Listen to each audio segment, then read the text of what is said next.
This is the Gambling Gauchos.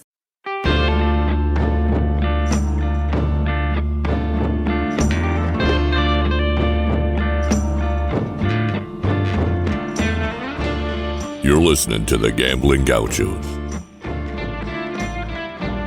Talking Texas Tech, betting on the Big 12 and beyond.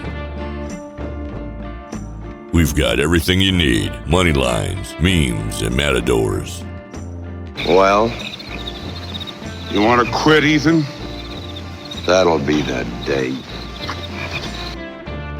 Now, here's Kyle Jacobson and Rob Bro, the Moneyline Matadors, the Casino Cowboys, the Parlay Picadors. You see, in this world, there's two kinds of people, my friend. Those with loaded guns, and those who dig. You dig. Win. The Gambling Gauchos. Oh, and one more thing. It's all West Texas. It always has been.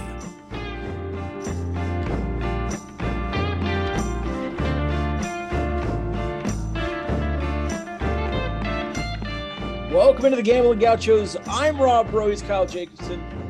Alongside Instagram, I was going to say influencer, but more than that, fashion icon, stylist, shopper, and VIP concierge. Lifestyle by Laura. Laura, you're joining us today. How are you? I'm great. How are you? Thanks for having me. Pretty good. I was, just before we get into all the NIL stuff, I was perusing your Insta feed. Mike Jones fan? Yes, absolutely. Good. We're off on a good start then, because Kyle and I both big Mike Jones guys. We need to find that picture maybe 15 years ago, probably further back than that. Mike Jones showed up at a Texas Tech football practice, and he's wearing like I don't think he's wearing a hat, but he's got a jersey on, and it's a cool picture. Oh, I love like that. a Cliff Kingsbury jersey. Yeah. Oh, I love that. Yes, I grew up in Houston, so naturally Mike Jones is one of my favorites. Perfect. Awesome. Well, Laura, our understanding is that you actually attended Texas Tech, and we'll get into your business background and everything, but introduce yourself to our listeners. Tell us a little bit about yourself and your personal background. Perfect. So my name is Laura Fedock. I have a business called Lifestyle by Laura. I am a fashion stylist, personal shopper, VIP concierge. Essentially, fashion is my in with people, but I will help with all aspects of their life. I grew up in Kingwood, Texas, which is just north of Houston, not far from the Woodlands. Great place to grow up. I got accepted at Texas Tech. Absolutely loved it. I loved it so much that I actually stayed there for 6 years and graduated twice from the College of Electronic Media and Communications. I was there during the Bob Knight, Mike Leach era, which was arguably a very exciting time. Yeah. When I was in college there, I actually worked with the football department with Mike Leach and the coaches and helped with recruiting. So I've always been working with athletes on some level. And fast forward to now, I have my own business in Dallas, Texas, and I am very active in the NIL scene. I am the only fashion stylist in the country that is their own NIL brand and actively takes on a lot of collegiate athletes, football, baseball, and basketball. This is going to be a broad question, but what's the biggest difference between recruiting then and recruiting now? Just, I guess, on the large scope as you see it. The transfer portal for me. I feel like right now it's free agency.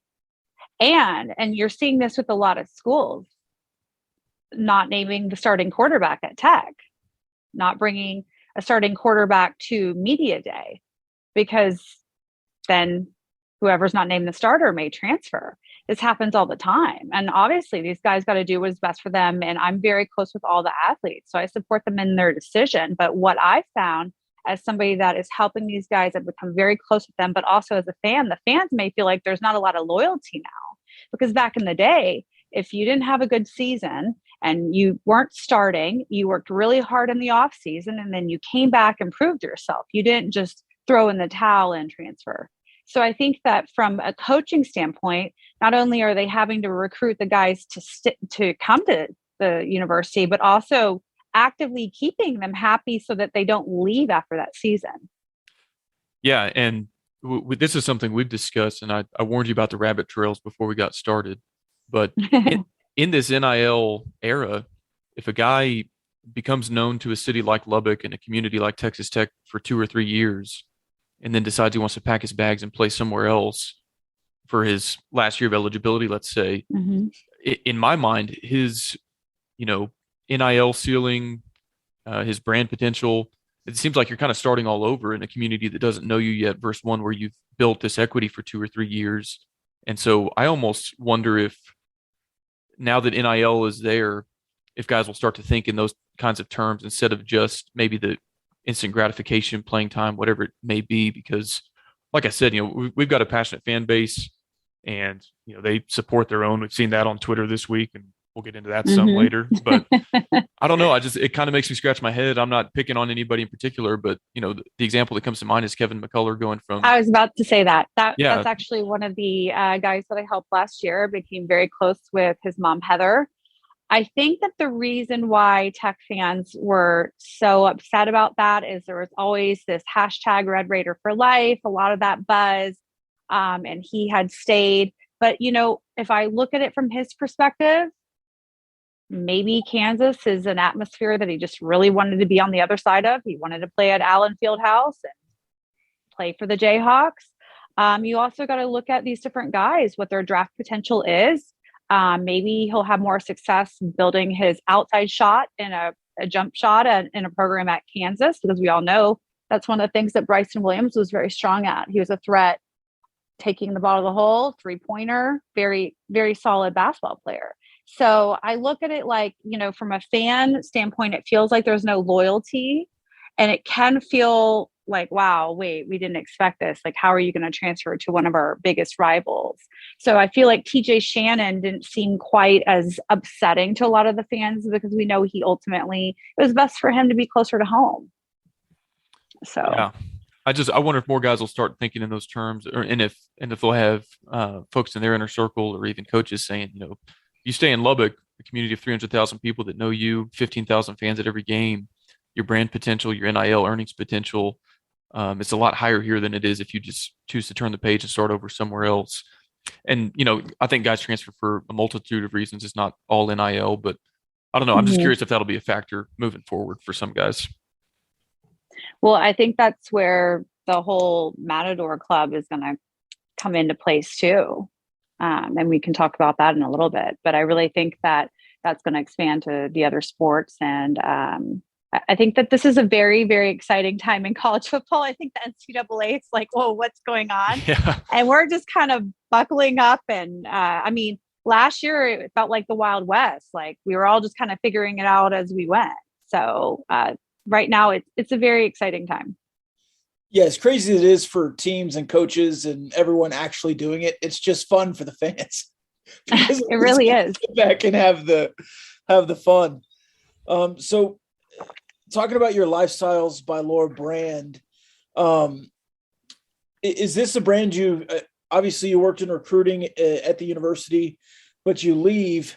How do you build your business? What was that like? Did it come together? Is that what you wanted to do?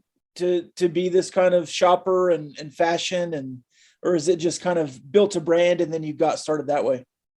Well, so my degrees are broadcast journalism with a French minor and advertising with a minor in creative writing. So I did 2 internships in television. I actually was at the KCBD in Lubbock when Emily Jones was there. And right after I got that internship, she was breaking her contract to move to Fox Sports Southwest. So they hadn't hired Pete Christie yet. So there was like a little bit of a gap between who was my boss. And so they had me doing a little bit of news as well. And then I was at the ABC CBS affiliate. I realized that wasn't creative enough for me. And I also realized that I didn't want to give up being a fan. And if I was working every game, I wouldn't be able to enjoy it as I do now. And so that's when I started taking classes in advertising. And that for me is a lot more creative. So I honestly thought I was going to work for a large advertising agency like they have here in Dallas. But right after college, I moved back to Houston, which is where I grew up. And I worked for a corporate event planning company and I did graphic video web design. I'm actually a computer geek. A lot of people wouldn't know that, but I've learned that just because you can do something doesn't mean you should. So I'm not meant to be behind a computer all day. So I had 2 degrees with honors and I was making $12 an hour. It was not fun, but I did that for a year. I started my own marketing company after I left Sullivan Group. That was my first company that I worked with. And then my dad got a promotion with his job to move from Houston to Dallas. And they said to me one Sunday, hey, we're going to move to Dallas. We'd love for you to come with us.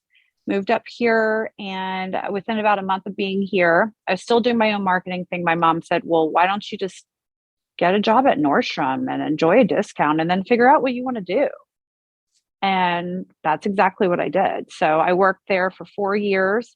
100% commission. I'm the kind of person, I'm not too good to do anything. I've worked in the restaurant industry, working in retail. Nobody ever knew I was commission based, but I needed to do that. I needed to see what it was like to be on the other side. That's ultimately where I started to build up my client base. And then what ended up happening is I outgrew the 4 walls of one store. So that's when Lifestyle by Laura became a thing. And I went out on my own. So I've been doing this for 13 years. And now that you're working with student athletes, do you work exclusively with Texas Tech athletes? Do they come to No. you? Do you find them? How does that work? So, well, there's a lot of word of mouth through social media. But honestly, this season has been very fascinating. I've been working on all the football stuff really since January. A lot of the agents find me and some of the biggest agencies. So I have Athletes First, Rock Nation Sports, Eric Burkhart being one of the main guys with that. So I work closely with Leah Knight, Excel Sports Management, BT8 Management. There's also some marketing companies like GSE Worldwide, which is out of New York. So they have found me through social media. They usually give me their list of their collegiate athletes. Then we find who is a good fit for both parties. It's number one, it's got to be somebody that cares somewhat about fashion. Because if they don't, then it's going to be a waste of time.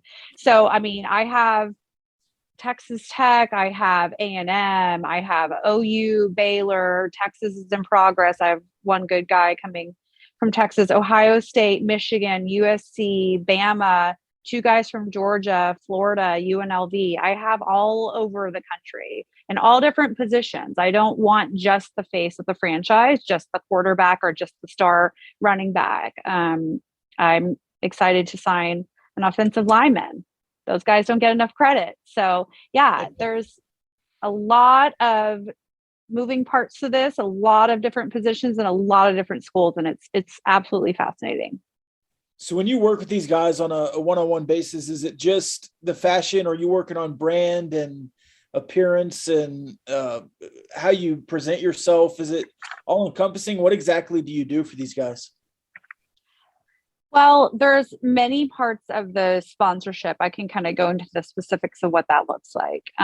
So first, we usually will have a phone call with the agent and the athlete. We make sure that it's a good fit personality-wise. These guys are so excited.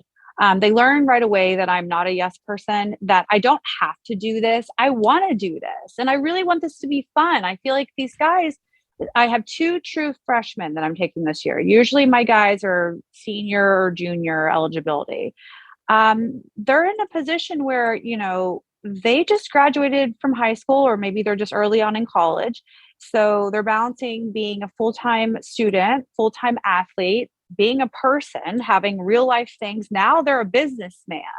And so that's a lot. So I basically become part of their life in the aspect of, I want what is best for them. I help coach them with their appearance. I help style them for different events that they may have. That maybe they're going to do something with their family. Maybe they have a wedding that they're going to. It could have something to do with the university or have nothing to do with the university.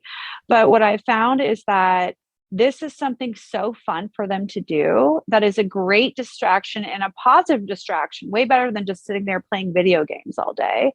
And so we're constantly working together to build them as their own brand. So what I'm doing in styling somebody is personal branding. It may seem superficial, but the way you dress is the way the world sees you.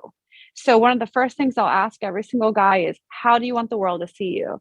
Most of them will say confident, charismatic, likable, whatever it'll be. And every single decision that I make, every shirt that I pick out, the custom clothing that we design, we are keeping that as our main focus. It's all strategic.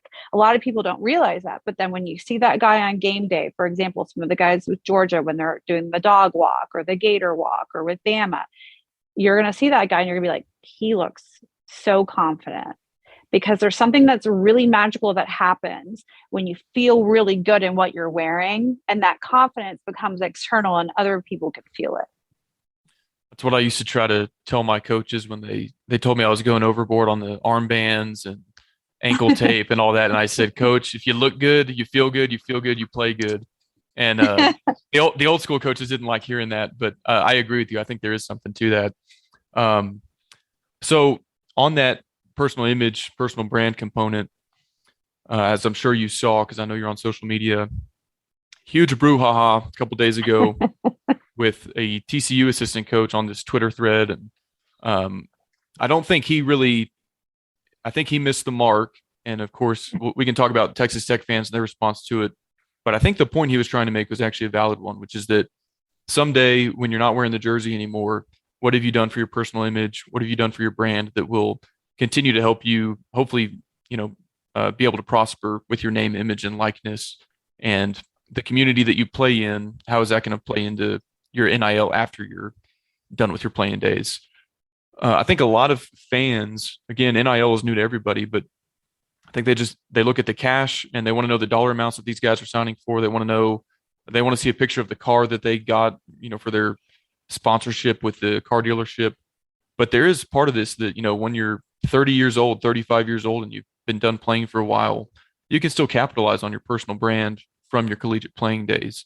So talk about the importance of that component and not just the cash transactions that some of these guys are engaging in.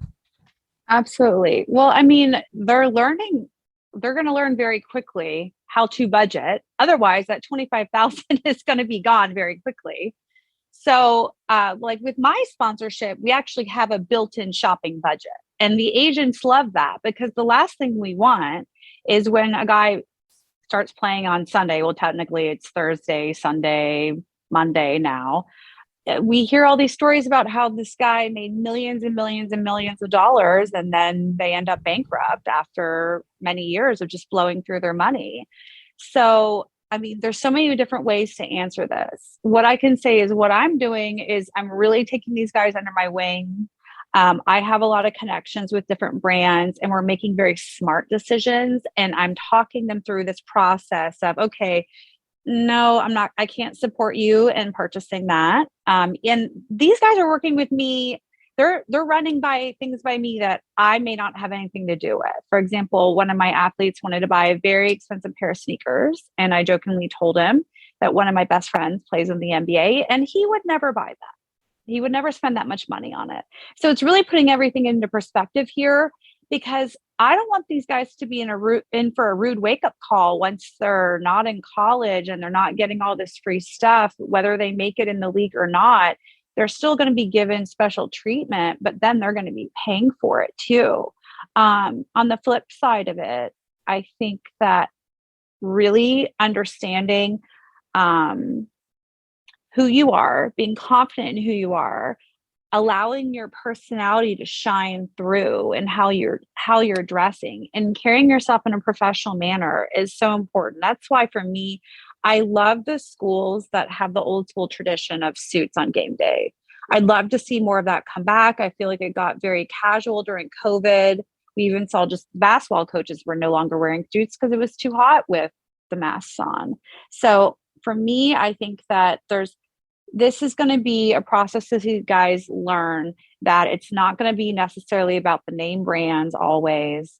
But over time, they're going to realize that they are their own brand and they want to be taken seriously and they have to dress for the job that they want. That's another thing that was discussed in that original Twitter thread from the TCU coach. You're a Red Raider. Absolutely. Two-time graduate, you say. And you built a brand, right, with that double T. What do you say to people who maybe look at Texas Tech athletes and say you can't build a brand in the desert? Well, first of all, I really never saw any cactuses or cacti in Lubbock. But I do have the cactus on all my social media profiles now because I just think it's absolutely hilarious. I mean, that's completely false. I went to school with Cody Campbell. He was on the football team when I was there. I'm very close friends with a lot of the people that are very involved in the athletic department, football, basketball, baseball. I think that ultimately a lot of other schools clearly, I think, was that a recruiting director for TCU that made that comment? Okay. Yeah, it was. I think that he grossly underestimated how passionate the Texas Tech fan base is, but also how fun we can all be. I think that every Texas Tech sports program and all the big alumni, Patrick Mahomes, etc., should all put the cactus on their profile and just kind of play along with this. But I think that's completely false. I think that there's just a little bit of animosity there. I don't know where it's coming from, but what I can say is that what Tech did, I feel like a lot of other schools are going to follow suit. We just did it first and we're doing it right because I feel like if you're paying every player, all 85 scholarship players, all 15 walk-on, that's great from a PR perspective. That makes the fan base feel good about supporting their athletes. And we have such an incredibly strong fan base. And for me, I think it's outstanding what they're doing. And I think it's so great that it's not just this star player is getting a huge NIL deal. Those are still going to happen on the side, but this is kind of like a base salary and it's supporting the entire program. Yeah, I think base salary is a good metaphor for it. And that was another area where I think that thread missed the mark was, I think the term he used was concrete ceiling.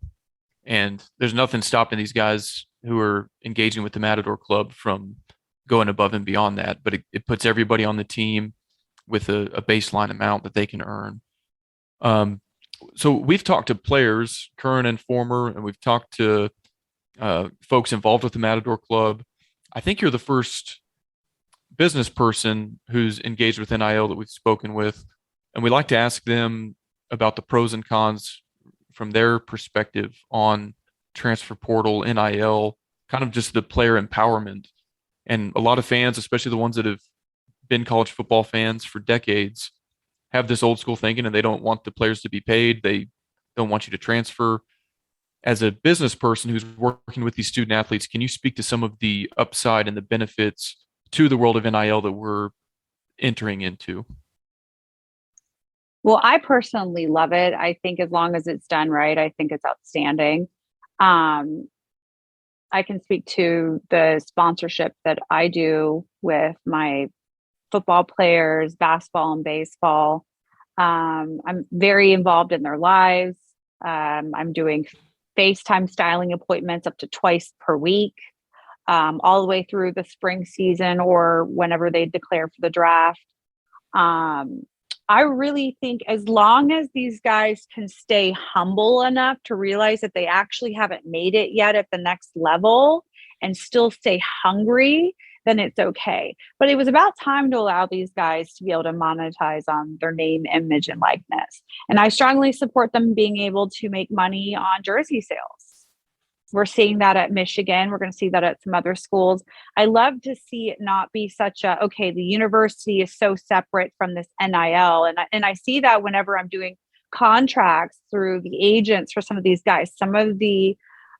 Some schools are very, very strict as far as their compliance goes. They don't even want the university's name anywhere in the contract. They want it to say intercollegiate program, blah, blah, blah, because they're trying to hold on to any power that they can possibly have. But ultimately, they approve the agreement. So I feel like, would it be wrong for somebody that has a business to pay a player $300,000 for a 1 hour appearance for their business for like a fan event? I think that's kind of where some people started to get upset, that all these entrepreneurs were like, okay, well, this is legal. I can do this. I think that those are the ones that are going to make people, those are the sponsorships that are going to make people raise their eyebrows a little bit, because that just seems extreme. But I mean, if that's what an entrepreneur wants to do, I think it's completely fine. But for me, my sponsorship has many tiers to it. I can tell you a little bit more about like what I do, if that would be interesting. Yeah, please do. Okay, so it starts off, I refuse to buy my guys. There is a small monetary amount up front, but it's not anywhere near when you see some of these guys and they're sponsoring their big car dealerships, their Lamborghini, whatever, they're getting paid $15,000, $20,000, $30,000 and up. No way.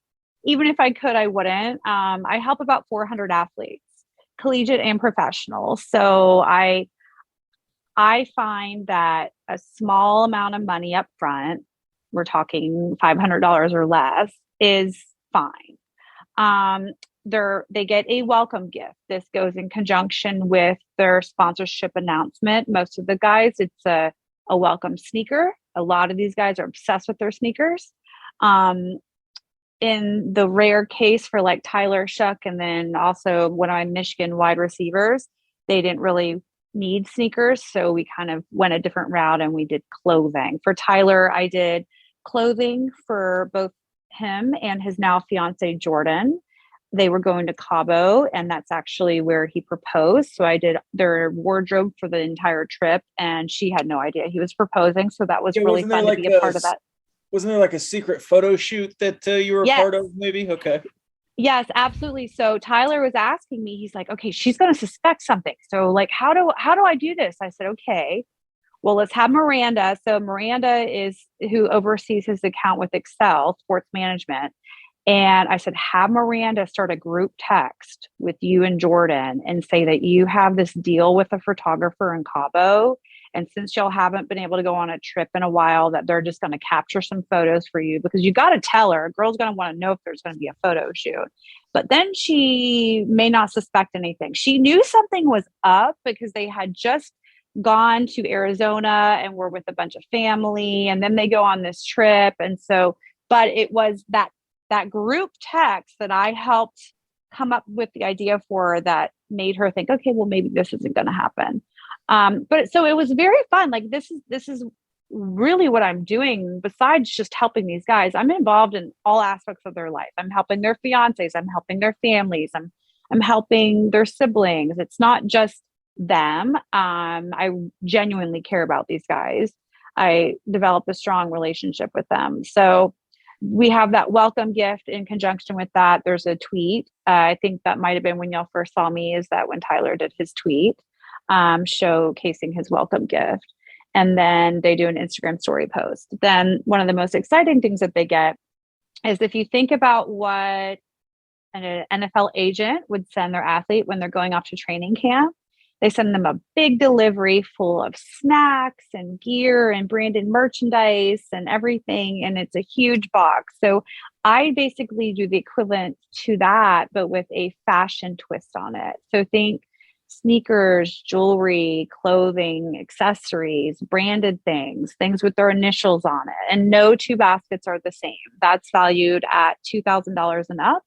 And that's taking into the fact that the majority of what I'm able to get is all discounted, because I work with every single luxury brand directly as a stylist.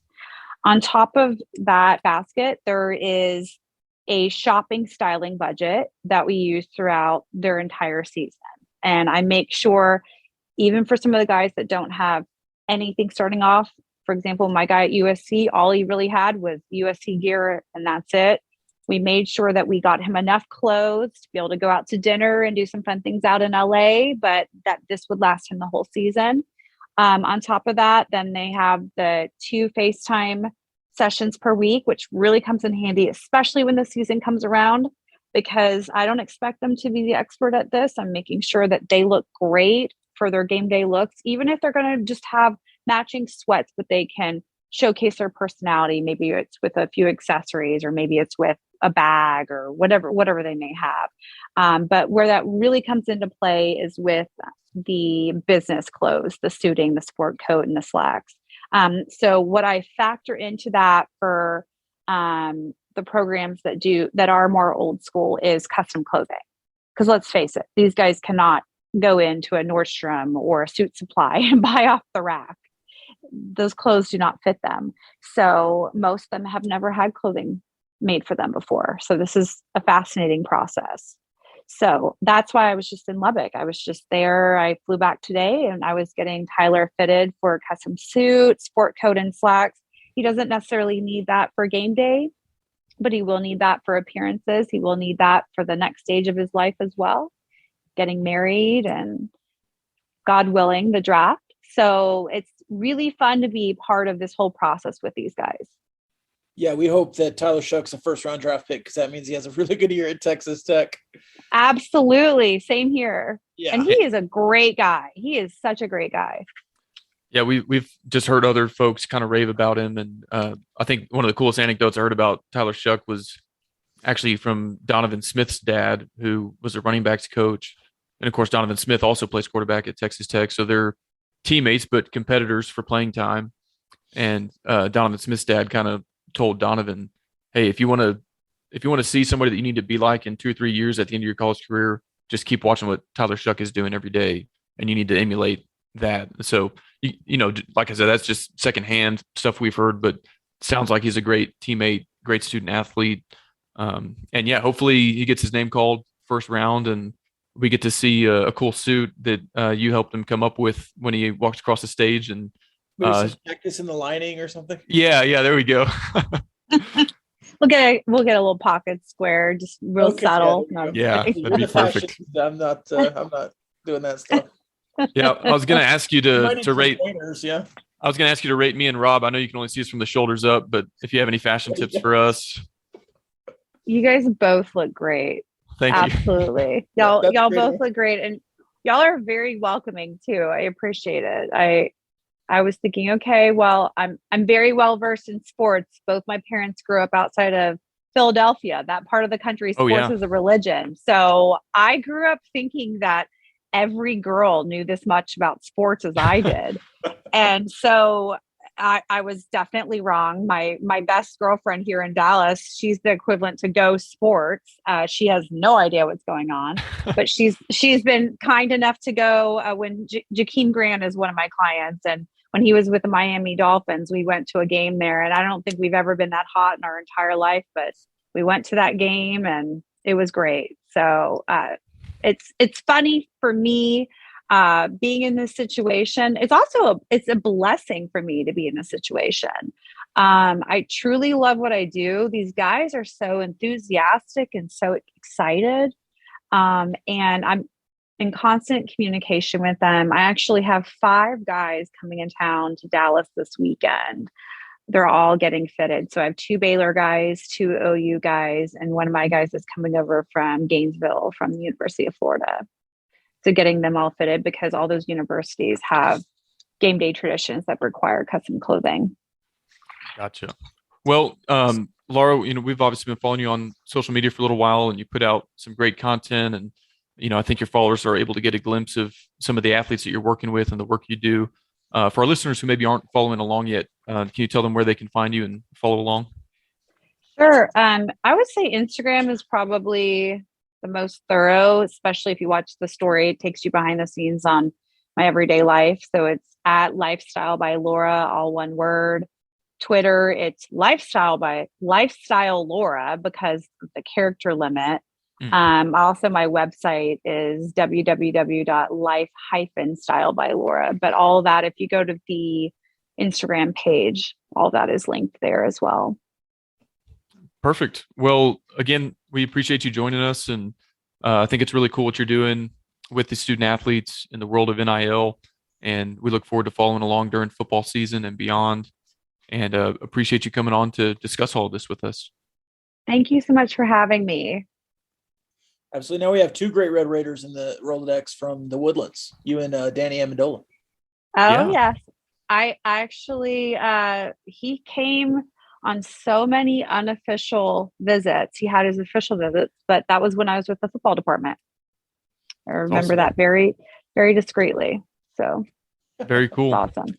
Well, thank you again, Laura. And we'll, I guess, see you on the Twitterverse and Instagram. And I think we're going to ride this cactus thing for as long as we can. And then who knows what we'll come up with. But thank you so much for joining us. And we'll see you around. Thank you so much.